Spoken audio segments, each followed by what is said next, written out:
So today is lesson number 3. We're looking at promotional tools for artists. We are on this 7th, 2021.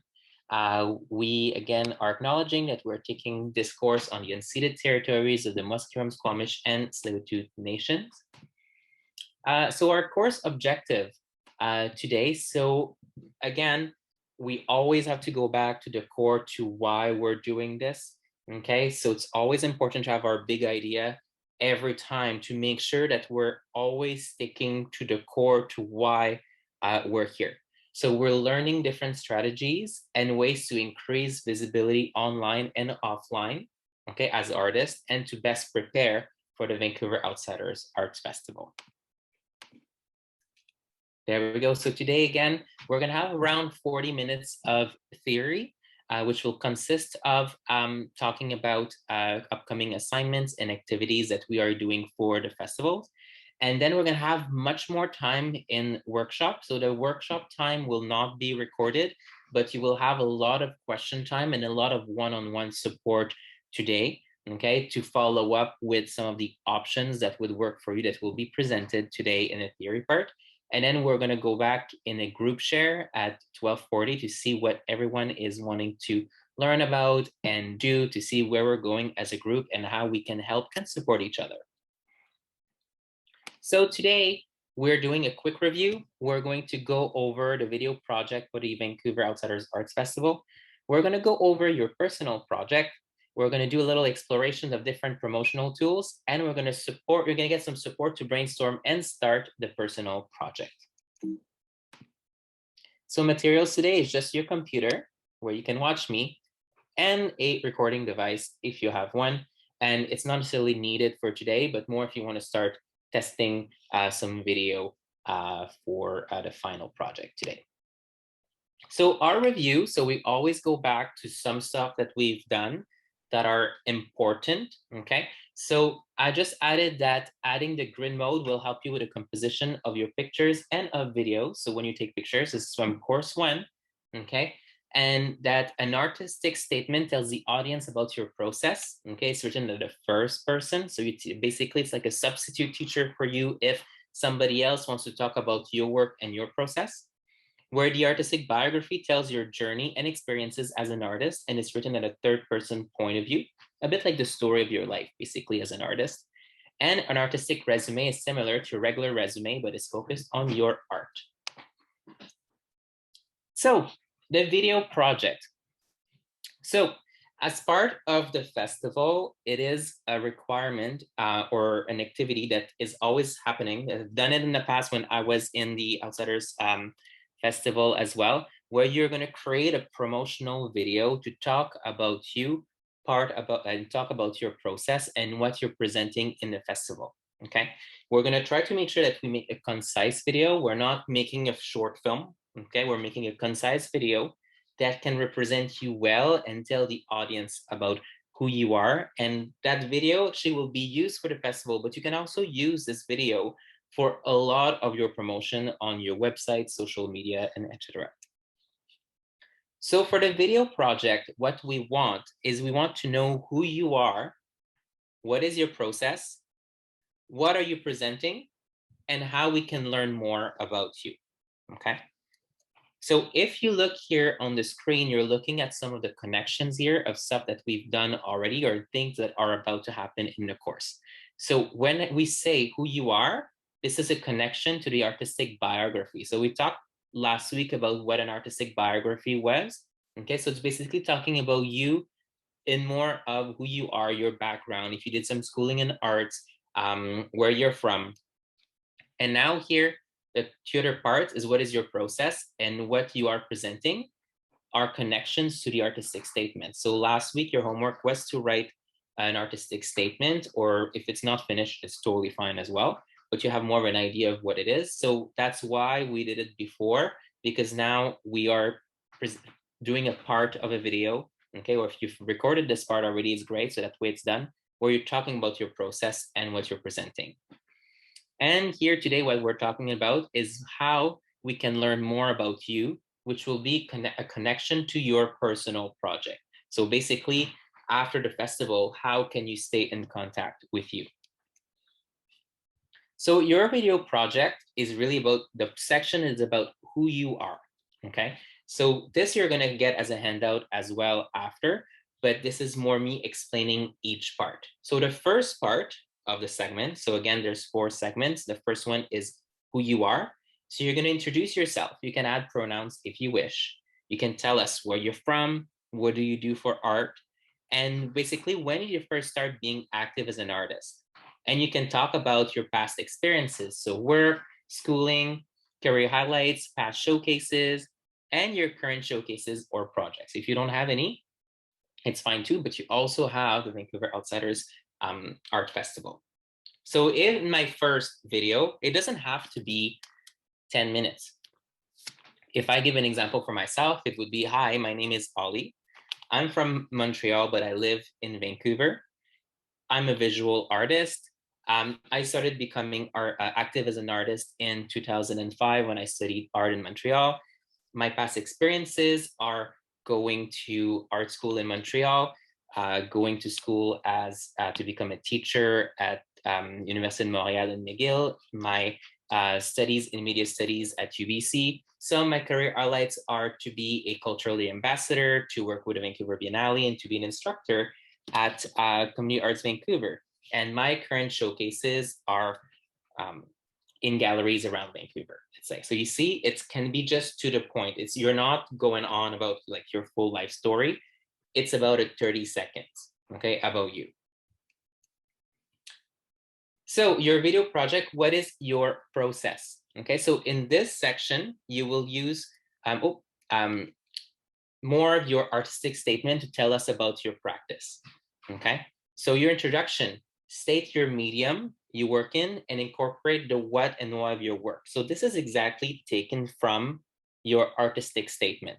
Last week, you had an assignment to start creating a video about your artistic statement. So this part that you've done last week can simply be used in this part of the video. So some of you, if you've done that already, that part is already done, okay? And then you can use some of the following options. So for example, describing the materials, techniques, and forms you use in your work. You can briefly mention your artistic influences, and you can write about your art in general or a specific work, what makes you unique. So really these are options, but really just stating what you do. So for example, I'm a visual artist. I love to work with acrylic on bigger surfaces. I do a lot of photography, I write poetry, and my main focus in my work is a theme of identity. So it can be very simple, okay? Just get, it can be like a maybe 10 to 30 seconds again, but it's simply about your process. So your video project now, the third part is what you're presenting, okay? So in this section, you'll tell us about what you're presenting as part of the festival. So this section is definitely much more specific. It's not something that we've covered in the courses before, because this is very personal to you. I believe maybe you have to write a little something about the work that you're presenting for the festival, for the website, or the showcase. So you can use part of that. You can read that out loud as well if you want. So basically tell us what it is. What is it you're presenting? I'm presenting to you a painting called Love. It was created in 2021 during the pandemic. What was my process? Basically, how did you come across and do it? Any messages or meaning behind the work? What does this piece mean to you, or this piece of music? Oh, I've been like writing this love song for all the children in the world. Or how does this piece relate to your previous work? And the last one, which is, this is maybe the one that is the most, not the most important, but something that is a nice touch to do because it's for the festival. So basically, how does your work fit into the Vancouver Outsiders Arts Festival? So basically, what are the connections where you could feel maybe like an outsider, or you can feel like your work is different or stand out or unique and really fit into this collective that we're doing, right? Because this, as part of the festival, we're all doing unique work, but we're all showcased together in the same festival. And basically, this is the last part. And that's why I'm presenting to you the video today, okay? Because the last part is learning more from you. So basically, you can tell us social media. Do you have any social media? Do you have websites where you can get your work? What are some of the promotional tools that you have? So if you do not want to be online and you create a brochure, you can show your brochure. So the last section is really something about basically include or address your new or improved promotional tool. And this is the promotional tool is what we're going to cover today. Okay.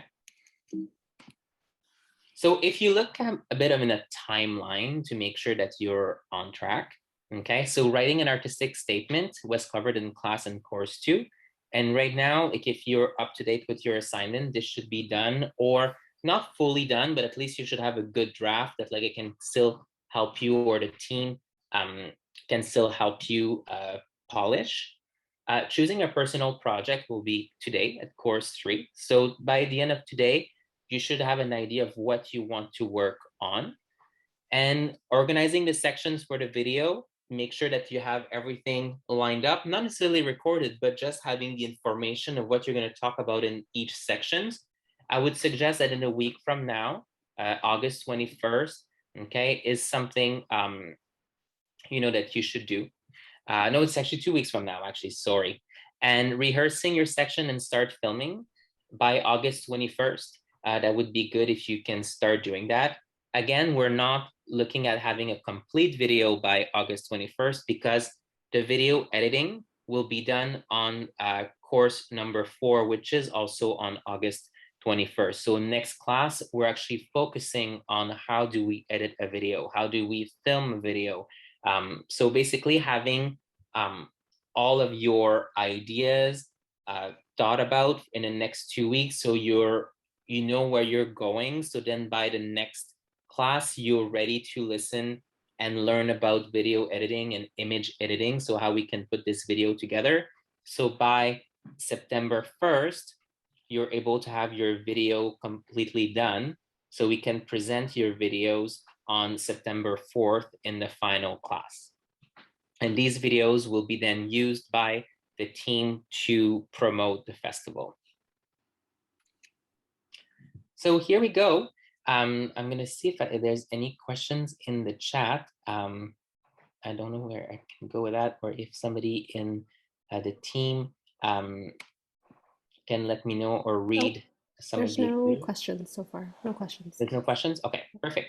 So I'll go on, and if there's questions, we can answer also when it's not on camera as well. Okay, and I can go back to the slides as well. So for your personal project, what I'm going to present to you first is something that we call SMART goals, because creating a personal project can feel overwhelming at first, right? If people tell me, oh, now you have a month to do a video and then do a personal project, I'm like, what? So that's why I'm going to look first before I present to you anything, something that is going to change. I mean, if you don't know about this, it can totally change your life. It's great. There's also a cute little video that we're going to watch that I didn't do, but I took from a reliable source. So basically, making SMART goals. S is for specific, M is measurable, A is achievable, R is realistic, and T is timely. Okay, so we're looking at creating a goal for you to know what do you want to do. How will you know when you've reached it? Is it in your power to accomplish it? Can you realistically achieve it? And when exactly do you want to accomplish it? So now we're looking at creating something that in a month, around a month time from today, you should have a personal project that is going to be used as promotional tool for yourself that you can present at a festival. So we want to make sure that this is stress-free, and this is something that you can do according to the time that you have.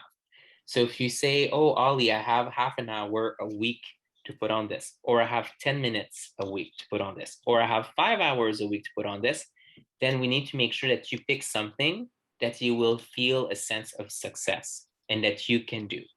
So that's why in our course, we're not doing a cookie cutter where everybody has to do the same thing, because not everybody has the same time. Not everybody is living under the same reality and restrictions. So we want to make sure that you're able to do something that you're going to learn, but also that is completely doable for you to do. Okay. So what we'll do is I'm going to show you here a video of what SMART goals are.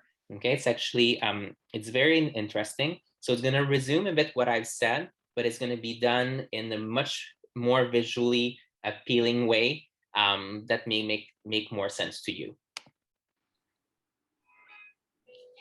Regardless if it is professional or personal, we all struggle sometimes to achieve our goals. Many times our struggle is not because of a lack of effort, but rather how our goals have been structured. Anytime you set a goal, or if you find yourself struggling while working towards a goal, keep in mind the word SMART. SMART is an acronym that can be used to help evaluate and add structure to your goals.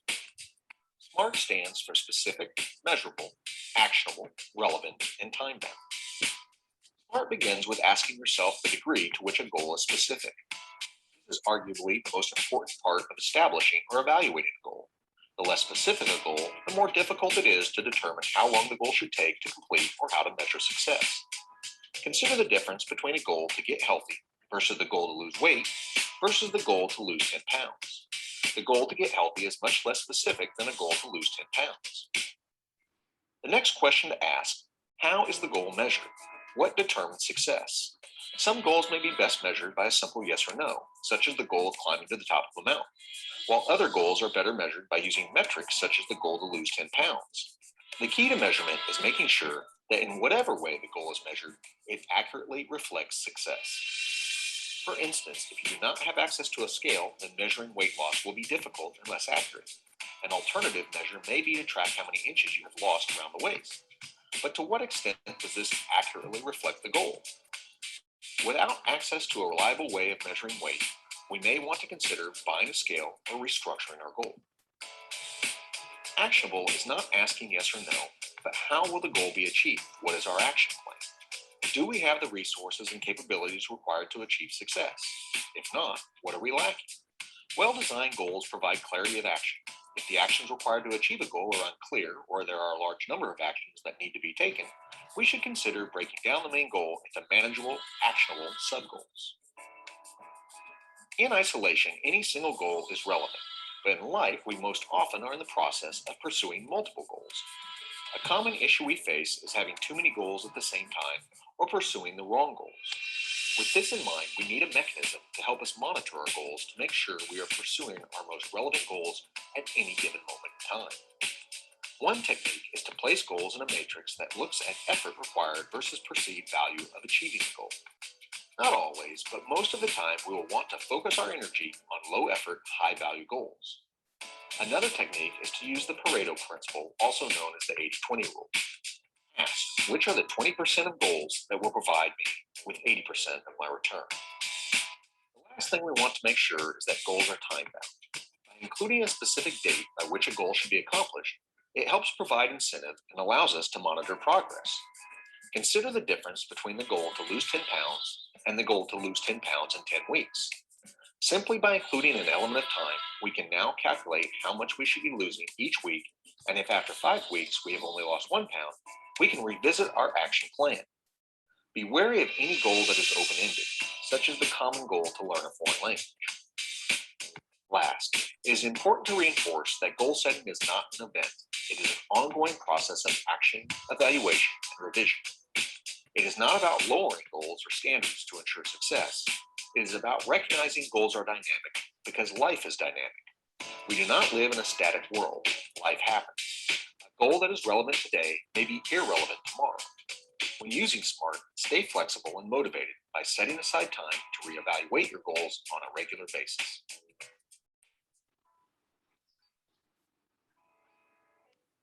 Regardless. Here we go. So this is what SMART goals are. And it's with this mindset that today we're going to pick something that we would like to work on, that will be something that you can leave this workshop with a sense of accomplishment and also having the support of myself and the team to help you accomplish that goal. So for your personal project, you will have the opportunity to create one promotional tool that you will use for your artistic development that will act as one form of portfolio for galleries or customers. So here's some example of what you can do. We suggest that you opt for something that is doable for you, but that you can also give yourself a challenge that takes you outside of your comfort zone. Because we're here, right? So if you say, oh, I know exactly how to use my smartphone, I can take a picture on Instagram, maybe it's not the goal that you want. Maybe you would like to try to do something that's realistic, but something that you can have a team around you to help you face something that you're really unsure about. Okay, so we're going to use it today. What we're going to do is that we're going to create that goal, write that goal together using the SMART goals. And our deadline, as we saw in the video, it's important to have a specific date to end, will be September 1st. So your first option of something that you can do, and I'm going to show you the options first. And then what we'll do is I'm going to go over every single options again, and I'm going to go deeper into specific examples. Like, for example, going over the social media and how each specific social media work, example for website and brochures. So an example can be to build a visual social media page of your choice. So let's say you don't have an Instagram page and you just want to open an Instagram page, and your goal can be, my goal is to be able to go on Instagram and have 3 posts by September 1st. That could be your goal because you've never been on it. You have to take your pictures. So it can be, or it can be, I have an Instagram right now and I actually would like to remodel it and actually work on branding myself in a different way to appeal different types of customers. So that's something that you can also use something you have already and switch things up. It can be, oh, I'm going to become the next TikTok superstar, which may be like, again, not a goal that is achievable because it's so broad, right? But you can say, hey, you know what? I'm going to explore a social media that I've never explored before, creating a YouTube page or a Facebook page or a Patreon. So for each of them, something that I'm suggesting that doesn't have to be there. If it doesn't work for your goals, it doesn't work for your goals. But it's to create a concept, upload pictures, choose hashtags, and connect with a network. So try different types of uploads, such as videos, images, reels. You can try to have 5 to 10 publications by the end of the course. But really, this is a suggestion or something that you can do. Everything, again, is SMART goals according to you, okay? But the goal here is for you to have some sort of promotional tool that at the time of the festival that you have some images and some contact information on those social media for people to follow up with your work, okay? So again, each publication, if you're using a social media, because with a social media, you're not necessarily writing as much about your statement, your biography, try to make sure that your post connected it to your statement so your first followers can start to really get to know who you are, okay? Option 2 that you can do is a website. I know a lot of you wanted to learn how to create a website. That was something that was brought up on the first course, okay? So to create a website or a digital portfolio, with this one, you can again include your artistic biography, a selection of your work, and contact information. So today I will show you how you can do that, and I'm going to show you different platforms that you can use for free and to create your own website. And the last part does not require any internet or social media, because some of you may not want to or cannot have access to social media or websites or internet. So we're going to look how we can create a pamphlet, okay, that you can hand in to different art organizations. I have a website and social media, but I also do pamphlets. I find that like in the kiosk where I am in different galleries, to actually have a pamphlet where people can take your work, look at selection of your work. Sometimes work that is not in the current gallery you're in is actually like a different type of promotional tool that is sometimes these days not as thought about because we're all digital, but it's something that actually is working. Like my pamphlets have been going quite fast. I have to reprint them all the time. People still kind of take it and learn more about you, get into your world. So it's still something that to consider, okay? So we're gonna see different examples later on how you can do pamphlets, what type of where you can do pamphlets online, what are the resources that you can use to create pamphlet, and to try to include, again, 5 pictures of your work and incorporate your artistic biography, artist statement, and contact information. So basically, for each of the options, no matter what you pick, we're trying to look at making sure that like you can incorporate the pictures you took for course 1, the artistic statement you've done in course 2, and now it's just a matter of like finding a platform where you can upload and post the stuff that you've already done. So this is, again, an example of how every single things have been built up in the course. So now when you're reaching that point now, you already have materials from course 1 and course 2.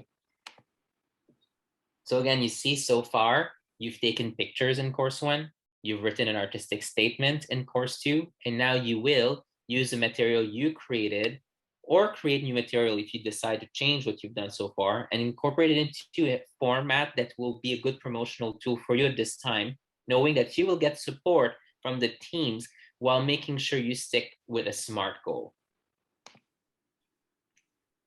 So I'm going to go back here now. This is what the project is about. This is what basically you will be not necessarily required to do, but those are the things that we're hoping that like at the end of this course, you're able to leave with that to really feel confident in your promotional tools. So now I'm going to go into each section again, but I'm going to go deeper into concrete examples and things that you can choose for yourself. I have done intentionally for this course, picked everything that is available to you for free. I will mention things that you can do if you have the budget to use, for example, websites that charge a fee or like social media that would ask for like money for ads. But the main goal right now is that everybody is able to do something that is cost-free. Okay, so if you choose to pay for services, I'm leaving it up to you, and I will support you in creating and making these choices and stuff. But like basically, this should be I'm looking at a fair and equal starting point for everybody. So this is the first option. So if those of you are not familiar with Instagram, it is something that is very and I say it's very popular right now. Most of the artists are on Instagram. It's a great way to network. So this is really about your visuals. So if this is something that you don't have right now, this is something that you're like, oh, I've seen a lot of people are telling me that are on Instagram. Should I consider it? Should I not? But this is really based on visual. There's not as much writing involved in Instagram, except for your post. It shows your latest pieces first. Then the users must scroll down to see the past ones. It acts basically like a digital collage of all of your pieces. So it's a great like snapshot of who you are as an artist. And then you can link to your website in your bio if you want, or any other links. For example, you can link to the YouTube video that you're going to create or the video that you're going to create for the festival. You can use hashtags to promote your work, so that way you can grow your network. And then you can create a network of artists, galleries, and customers. So if I leave this part here, I'm going to see if I can, I still want to show that. But then if you look here at Instagram, there's different. I'm going to go and explore mine because I have the right to show you that one. So this is my Instagram. So you see it's an example of like snapshot of my work. There's different things that I've done. Sometimes I show myself because like a lot of people like to see who the artist is. Sometimes it's simply, my work. I'm gonna read you that. I know I have to log in to continue. I'm not gonna log in, but you can do different things. I know some of you were mentioning about how they wanted to do reels. So reels are short videos of your work. So I use reels to do close-ups of my work for people to see the details. Some people do short videos of them doing their process, their work, because I know this is something in the first course that a lot of people were wanting to explore reels on Instagram, creating reels, creating short videos. So if you already have Instagram and you already have posts, and then your SMART goal is that I'm going to try to create 3 reels during the course to have more promotional videos, because videos are something that are trendy right now on Instagram due to the TikTok phenomenon. So this is something that you can do as well, right? So you can pick something that you already have and just decide to add on something, and this is what your goal is, okay? So you can even create like videos. So for example, I have some videos of myself here. Like this is something I'm doing for the Vancouver Biennale and Community Arts Vancouver for the Biennale. So we film little episodes about the ocean. So like I put the full video clip here so that it can be to add videos or add your video on your Instagram. So this is an example of something that you can do. But also, if you've never done an Instagram and you just want to start building an account, this is something that you can do.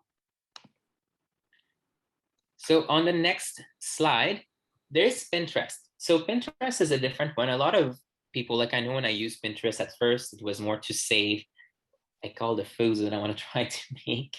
But it's actually a really good search engine for your art. It's something I'm still building, to be honest. Like I know how it works, but it's something that for me, if I had to have a SMART goal, I would say that like for me to create a stronger Pinterest account should be my personal goal. It's not something that I've explored as much, but it's something that I realize is a really good tool. It's like a digital scrapbook of inspiration and ideas. So imagine if you have your own Pinterest with only your work or linked of videos or images to what your performance is or your poetry. If you only keep it professional to your work only, this is what you're looking at. You need to make sure that you separate yourself from having your personal Pinterest and your ideas about like, oh, all the cute dogs I like versus my work, right? I would create 2 different accounts. The great thing about Pinterest is that it drives a lot of traffic, and it can drive a lot of traffic to your website. So people like the image, and then you can, if you already have a website or a Etsy page, or if you're with any galleries in the Vancouver area or around British Columbia where they show your work, have your work on their website, this is a good option. So then when people look at your pieces, it takes them straight to your website or place to buy your work. So make sure if you do that, that you enable the shareable buttons. Okay, so this is a way to be seen. Okay.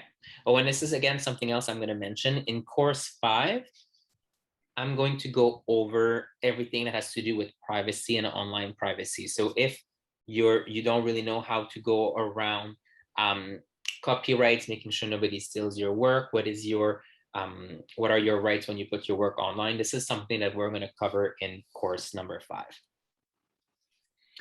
So YouTube, that's something else that is quite a good idea of something that you can do if you like to work more on videos. You can start doing video blogs, and maybe the YouTube is maybe a little more towards those who are doing music as well, or even artists. If you want to create some tutorials, you can do some interviews, you can do product reviews or demos. If you would like, if your goal is to be seen by some brands in order to get sponsorship, you know, it can happen. This is something that you can do. You can do testimonials, you can create ads, you can do live stream. Let's say when you're painting, you can create your YouTube page. So this is another idea of something that you can do for your project. And Facebook, I'm going to put the pro and con. Basically, the main pro about Facebook is that, like, anyways, for me, maybe not for everybody, but like Facebook is still something around people like my generation, and maybe not as much with the kids, but that a lot of people have Facebook. It's often used by your peers. And here I'm talking more about Facebook in terms of the Facebook page, like an artist page and not your personal page. The great thing about it is that you can add pictures, you can connect to your site, and you can have an online store all in the same place. You can also be part of groups. Like I know I'm part of a lot of artistic groups, and also groups that sell, like that support the sales of your work. So by posting thing on my page, I also share it to many groups across Canada, the States, and the world, where like I can reach a greater audience in terms of visibility and sales. So your page can be public and it acts as a website as well. So if you have a Facebook page, let's say you want to just do a Facebook page and use that as a website, that's also doable. If you kind of want to have a bit of both worlds right now. So you can send people to your Facebook page for your artist page. The cons of Facebook, that's the one thing here that is a little, right now there's a lot of, I would say issues, but like problematics in terms of visibility on Facebook. So Facebook is very focused on algorithms and ad payments. So right now, I'm not a full expert at this, but like the more I read about it and the more I notice it, like for you to get seen a lot by people that are not in your circle and your followers on Facebook, it's really about the ad payment. So it could be, it's a great tool, and it's a tool that I have that I use for a different reason, but really like unless you like build and build and build and build, it may be a little harder to be seen for people that are not following your page. So if you want to grow your Facebook page outside of your network on your private page, that can take a long time because the algorithms play a lot into your visibility. So I'm not going to go to all of the social media today, but I'm going to show you other ones that you can use. I didn't go as deep into it because I'm not going to go as deep into the other ones. Maybe aside LinkedIn, but just because the goal of our course right now is to make sure that everybody is on the same page in terms of creating images, having a place where they can do an artistic statement and contact information. And those social media, it's not as, it doesn't create as much of a portfolio that would be kind of similar to all the different options. But Twitter is a great way if you want to have Twitter and start a Twitter page. There's a lot of art sharing on Twitter. There's a great art community there. You can do TikTok. TikTok is very similar to the Reels that I showed before. So that's why on Facebook, not Facebook, but on Instagram. So that's why I'm not going to go that deep into it. But I know some people in course one who are interested in TikTok. There's some art sharing websites. There's DeviantArt. You can also go on LinkedIn. Behance, there's ArtStation. That is quite popular right now with artists. So those are things that you can decide to explore as well if you already have all your mainstream social media and you would like to go deeper into exploring something else. Let me see, is there any questions? Because I don't really see. There we go. All right. Now I'm going to move on to websites and portfolios. So in terms of websites and portfolios, here I'm going to go first more into like what to include in a website. And then I'm going to show you examples of free website builder that can help you. So the pros of websites. So why should an artist have a website? Is to showcase your work. So having an online portfolio gives you a unique opportunity to present your work in a professional manner. It can help you build your personal brand. Okay, so position yourself as an expert in your field, advertise your skills, your vision. Okay, so and here I know like a lot of the word brand can have that like a negative connotation, and I totally understand why people feel this way. But don't forget that your art is we talk about is an extension of yourself, right? So if you try to sell your art, in a way, it's your brand because it comes from your artistic identity, your artistic statement. So even though there's like a iffy with this word, like I'm not like promoting capitalism here or anything, but it's more about like who you are, like how do you, your personal brand here in this sense, I would take it really much more into like saying true to yourself, like what makes you unique is the way I read it and interpret it here. Okay. You can also sell online. So your website can have connections to any portfolio or services that you offer. So if you're a musician, you can say like, how do you book me? You can have videos of examples of past gigs that you've done, links to the music that you sell online, or links to your albums where you can purchase them. You can make yourself available with contact information, so how people can contact you, join you.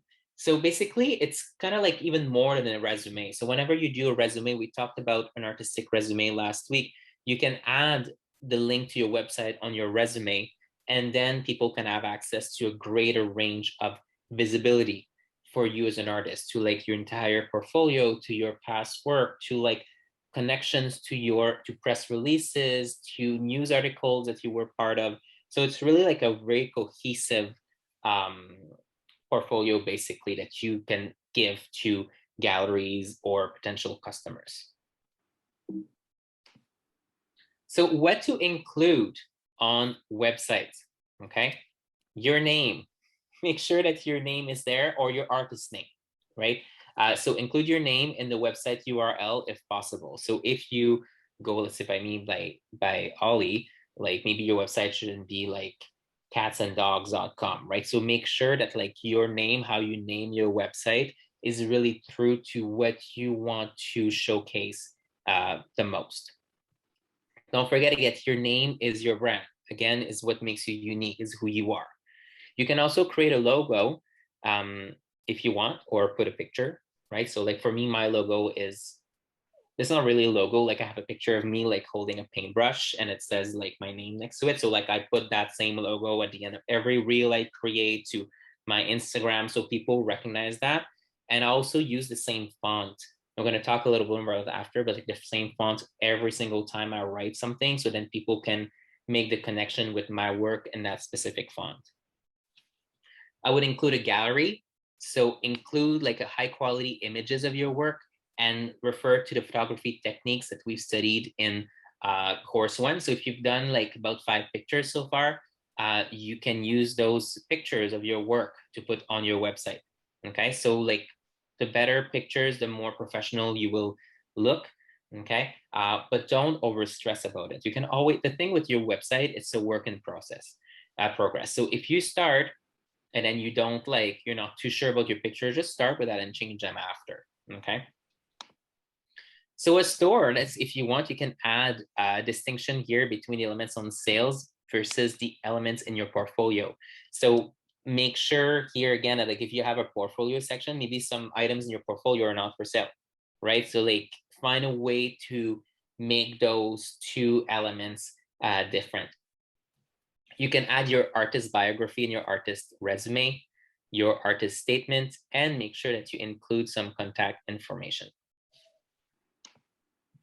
So these sections, make sure that you have a landing page. Your landing page is the first page that you see on a website. So if you click on my website, for example, it's oliviersalva.com. You can go and check it out. It's still in progress though, because I've been switching it up. But there's a landing page that should have your name right away, so we know where there it is.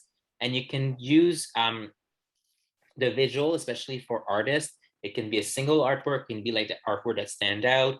It can be a collage, it can be a slideshow. I opted for a collage of different pieces, and these change all the time, right? And I pick the ones that I like the most. And there's a navigation menu, so people can go in between the pages. So that should be on your landing page if you opt to create a website. And these are the other sections that you can have. So artwork albums, and whenever I say artwork, can be music albums, it can be videos, or like sometimes there's like audio clips that you can have if you're a performing artist. It can be like pictures of the album covers, or it can be a section of like poetry that you write, or like it can be an incorporation of like you saying some spoken word. So basically like all the artwork really depends on your practice. An about me section, that's where you put your biography and your statement, and a contact information page. So your email, there can be all your Instagram, social media there as well as like maybe links to your store. So here are some examples of free options to create websites. So there's Google Sites. So if you have a Google account, you can create a site using Google. So it's free. You don't have to, so you use everything that you already have with your Gmail account. So this is like that, one of the easiest free option.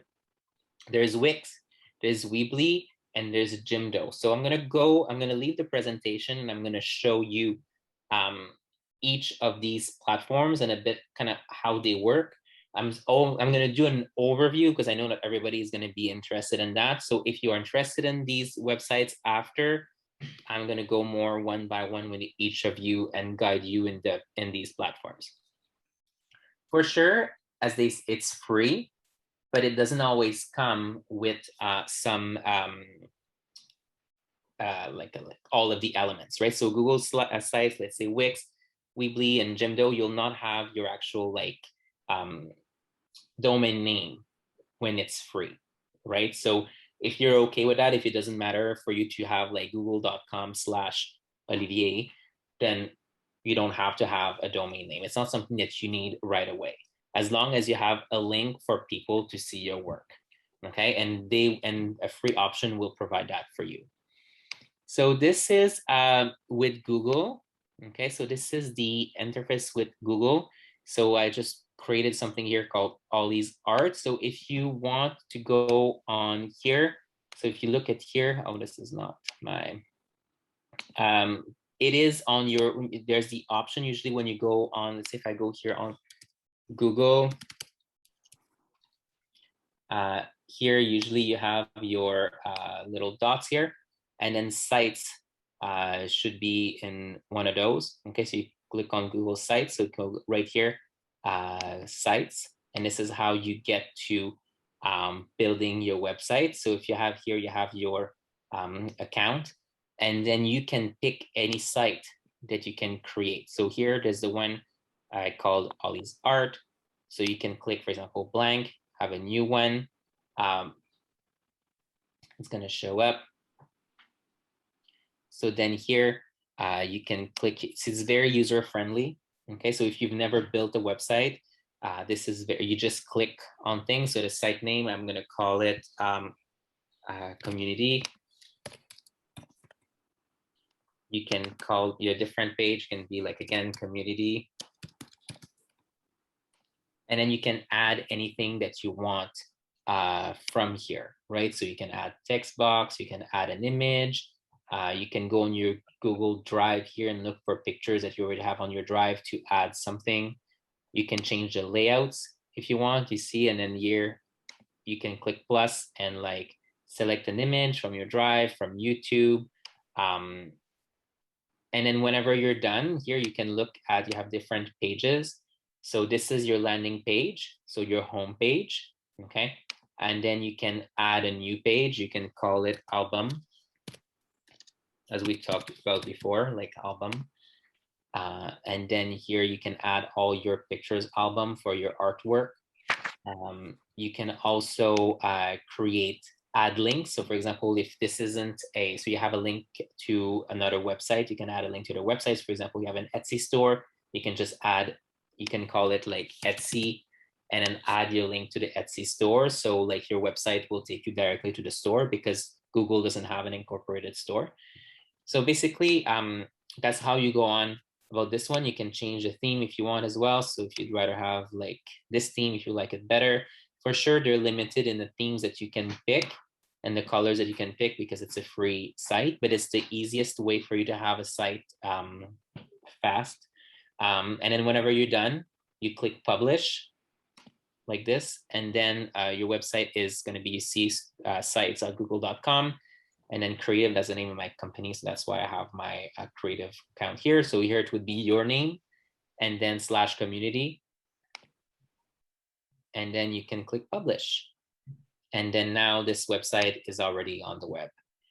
Something that is a positive thing about this as well is that if you do not want your website to be seen to the public, you're not feeling good necessarily, or you don't feel like you're not too sure about wanting to have your art made public, you can have a website that is private. So basically, if anybody, so basically just the people who have the link to your website or specific people can have access to it. So if you want to say you want to showcase your work to a gallery, let's say, but you don't want the main public to see your work because you're not too sure about copyrights of your work just yet, but then at least it's only the gallery that will be able to see this as a private portfolio. So this is kind of like one of the advantages of using Google. So the next one here, I have Wix and Weebly. I'm just gonna make sure. There's Wix here. So Wix is free as well. There's some paying options, so you can upgrade with Wix, but you can also decide to keep the free option. The free option will be similar to Google, where you will not have your custom domain name, but you can create something easily. So as an artist here, there's an example here. You can decide to use this one as an artist, and you just follow the template. That's the great thing about Wix, is that it's very user-friendly in the same way that Google site is user-friendly. But Wix has, let's say, nicer templates than Google Sites. Google Sites is really your basic of basics, but sometimes it's just how you want to start and you want to have something ready to go. It works within your SMART goals. So then you're going to stick with Google Sites while you take the time in your goal for after the course to build another website. So this could be something that you can do. So here you see the website was already built for me. Okay, so you have your menus and pages. You can again simply click on the elements. So there's the headings. You can switch things up. Here I can decide to change the title on my own. So here, edit text. You can switch it up. You can see what the headings are, the fonts are. You can change images. So you see it's very similar to the other one, but it's a little more complex. But you have the opportunity here to upgrade, to have a free domain name to your site, to have Google Analytics. Of course, you will have ads, advertisement, because it's a free version. But you can see, if you look at your menus and pages, you can add a page. So you can look here, you have your services that you can pick. Contact information, links to your project. So you see all the templates are already done for you, and you simply have to change the text that is already there to put your own information on it. So here, if I look at contact, let's say, I'm gonna take this one. So I'm gonna add this page. There we go. It should show up. There we go. So you see it's adding the content. So you see that as soon as this is done, you're good to go. Yay. The contact is there. You can change this up. So you can say like, oh, make edit text again, change it up. Here's, oops, sorry. My keyboard is in French. So how you can contact me, you see? And then let's chat. So you can have, you just change the phone, change the email, then you connect your social media, and then people here can write you messages. So this is custom made sending to you. So then people can contact you that way. Then you just click save and publish, and your site will be ready to go. So I'm not going to go on more because if you are interested in doing something with Wix, then I can help you and guide you. But this gives you an idea of how easier it is to build with something with Wix, because everything is similar to Google Sites in the sense that like it's providing you with a template that you just have to change the words. You're not starting from scratch. You're not coding the website from scratch. So I'm gonna leave this one. The next one, there's Weebly. I believe it's, no, there's Wix here again. Weebly's somewhere. It's somewhere. Actually, it's here, I believe. That's cool thing about Weebly is that it's very similar. And what I like when I created mine is that it actually can use your Instagram account. So if you have an Instagram account and it connects, basically you can connect your post from your Instagram that's already done, and then you link it to a store. or a place where you can buy your work. So Weebly is connected with Square. So if you have a Square reader for your sales, this is an option. So you see like here, I have like all my Instagram shows up, but I can edit. So I can say, oh, this is not something I'm presenting right now at the Queer Art Festival in Vancouver. So this is not something that I really has an item, so I can remove it. So it's not going to be visible on my site. But this is the latest painting I've done. So you see, I'm going to leave this one and I'm going to tag an item that's on my store. So then people can basically shop. So basically your website is already built from your Instagram, but you're just adding a product. So this is a different option. It's more based on sales, but you have templates that are similar to Wix where you can build your website. And here, like this is the other one, it's called Jimdo. So you can create a website with no coding required. So this one is a little different, but it's because this one gives you the option of coding it yourself. So if you have a background in coding, this is something you can do. So here again, you click no coding, and then this one will ask you more specific questions. And I know it's showing up in French. Sorry, I'm Francophone, so sometimes some stuff show up in French because my computer is in French. But let's say if you're an individual, this is going to be all in English or the language of your choice for you.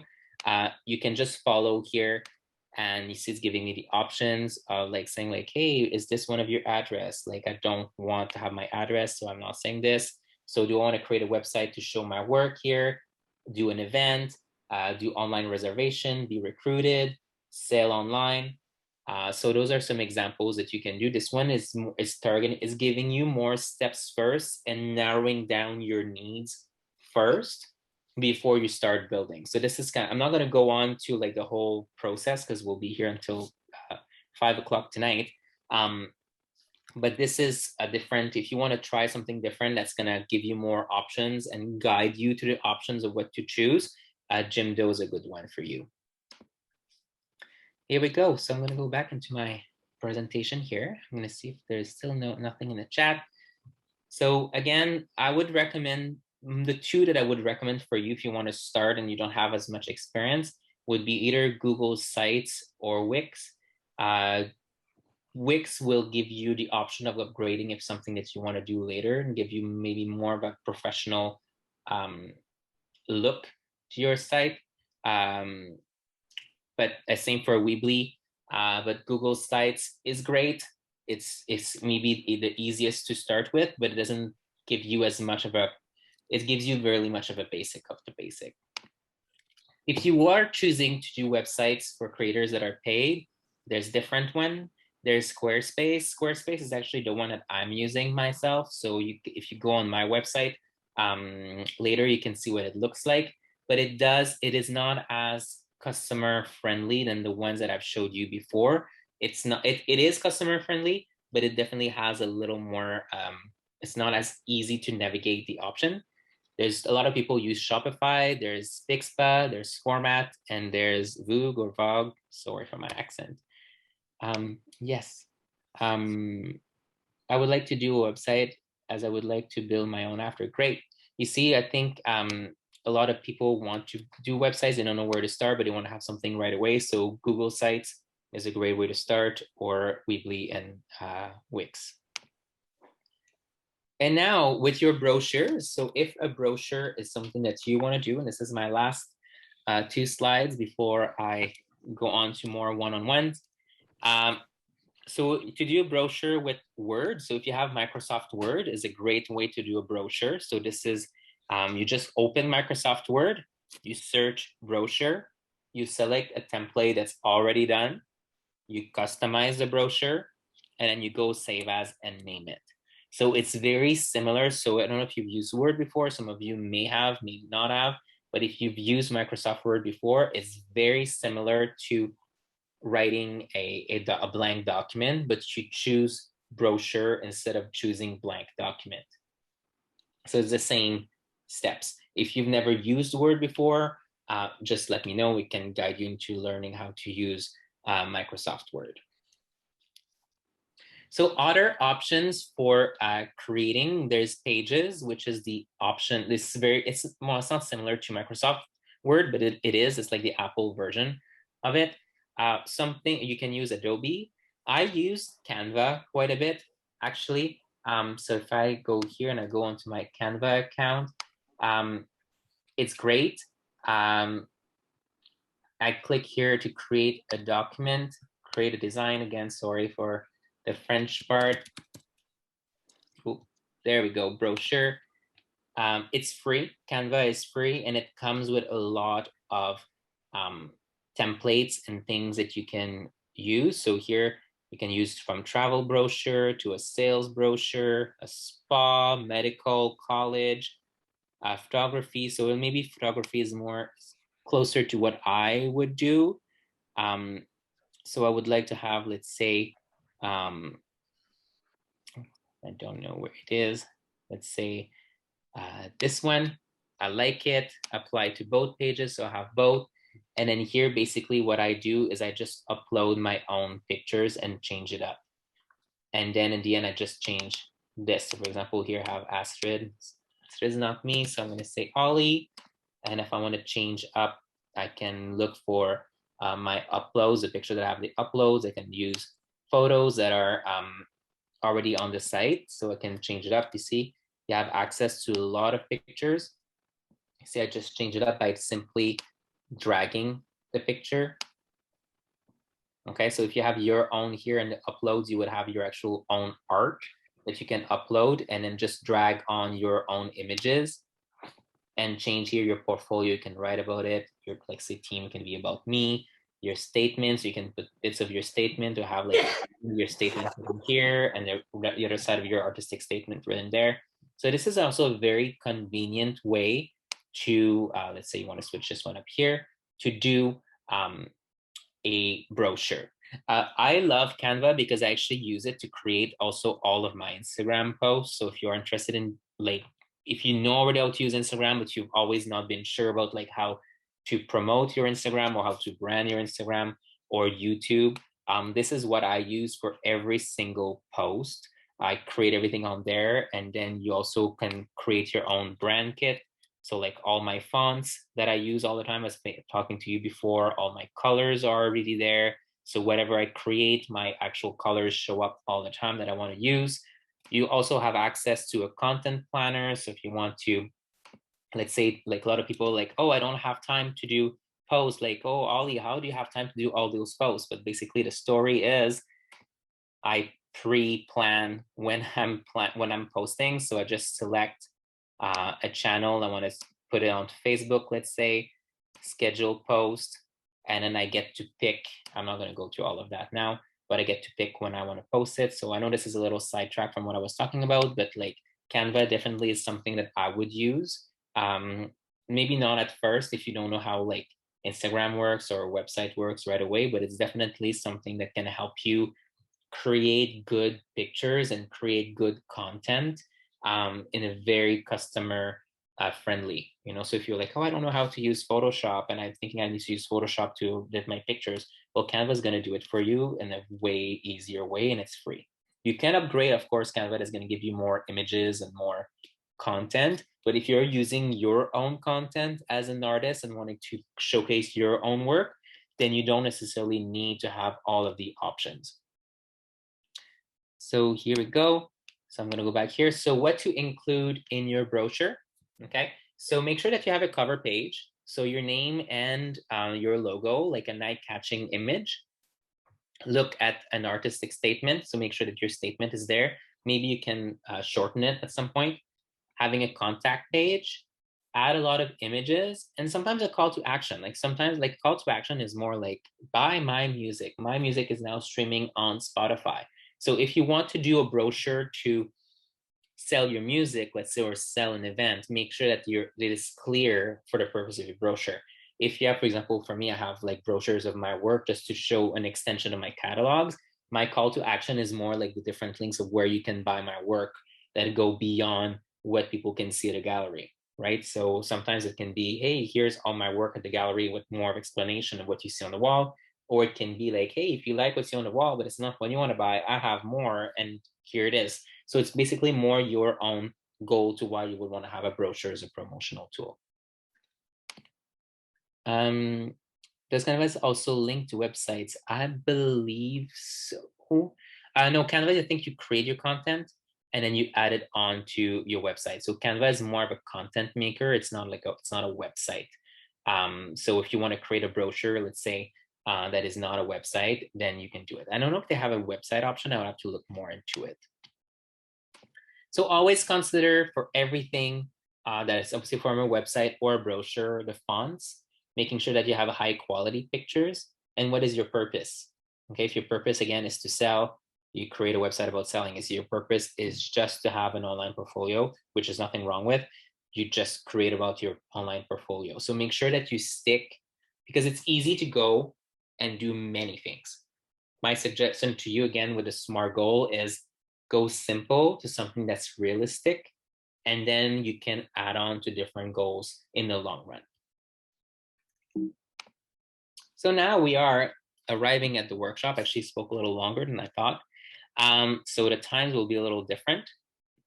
So today, what we're going to do is we're going to use the SMART goals to make a personal project. Okay, so we're going to start exploring sites and options, and we're going to try to make a decision. The decision can change, but we're going to try to make sure that we leave today with an idea of what we want to explore, the time that we need, and then we're going to start working. So basically today, think about how much time do I have to do something, from 5 minutes to an hour a week, or an hour in total in a month, right? So make sure that whatever you choose for your personal project, for your activity that you want to do and promote as part of the festival, that it's something that is completely doable for you. Because I know I showed you so many options, and those options are maybe good for you to revisit later, because you're going to get to see this video over and over again. So today, if your goal is just to have a brochure, or just to open an Instagram account and do one post, to like creating more video tutorials, like really it's up to you. So there's no bad choices, there's no good choices, there's only choices that work for you and that will give you a sense of accomplishment while not feeling stressed and overwhelmed. So keep it as simple as possible. And if you say, you know what, it was a simple goal, I can add on something, then do that. Don't give yourself like, I'm going to build a full-on website in 3 weeks, and then like I'm going to have like 10,000 customers. No, if you say, I'm going to start with a website and I'm just going to do my landing page, and this is what I want to have by the time the first September 1st arrives, and then you're going to go on with your website by yourself after, that's totally fine too. Okay, so make sure that it's realistic. Start exploring sites and options. Look at the time that you have. Look at what your professional goal is. If you don't have any social media and you want to start with social media, do it. If you say, you know what, my goal is to increase my sales, or my goal is to increase my visibility, look at what really is basically your goal as an artist right now.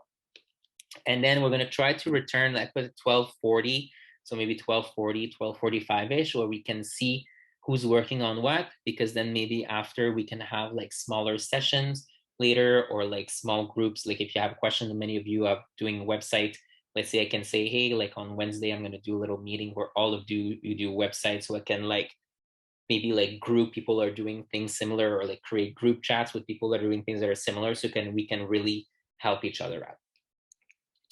So then we'll have a little sharing, and then the next your homework will be to start working on your personal project. So after today, you refer back to the schedule that I've sent before. You can start recording your segments for your video. So again, there is no expectation for the video to be done next week, because we're not learning about video editing until next week. So you can start recording segments, but there's no expectation that you have a fully packaged video by next week at all, because I haven't taught you that yet. And yes, and then after and next week, I don't know why it's not showing up. we're going to work on, there we go, on video editing, image editing, and we're going to talk about copyrights and privacy online, as I know this is something that was very important to many of you. So here we go. We can stop the recording and I will answer any questions in the chat and support you with the team until the end of this workshop. Thank you.